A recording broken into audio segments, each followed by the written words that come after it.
hapon mga idol, nandito tayo ngayon sa kahabaan nitong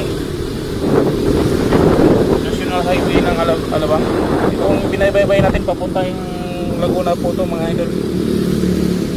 At maghahanap muna ako ng makainan at mainuman ng tubig, mabilhan ng tubig. Grabe kainit, kasagsagan ng tirik ng init, kasagsagan ng init mga idol. Alas 2 ng hapon. Pag ganitong oras talaga, grabe yung kainit. Kita ninyo yan, walang katakap-takap yung init. Kaya yung kapwa rider natin dyan, huwag pabayaan ng sarili, inom ng tubig na marami. Baon palagi ng tubig.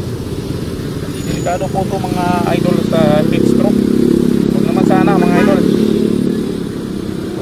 At ako, maghahanap muna ako ng makainan. Alas 2 na, wala pa akong tanghalian mga idol. Kaya yun na ikol ko, init. Kaya yung iba dyan, nakikita ko walang jacket.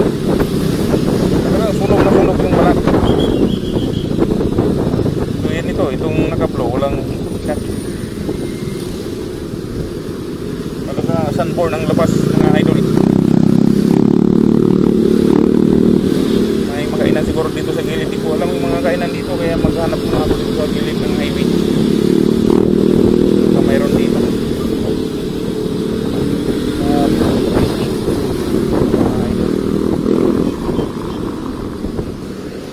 Ayun, karinderya. Kakain tayo mga idol dito.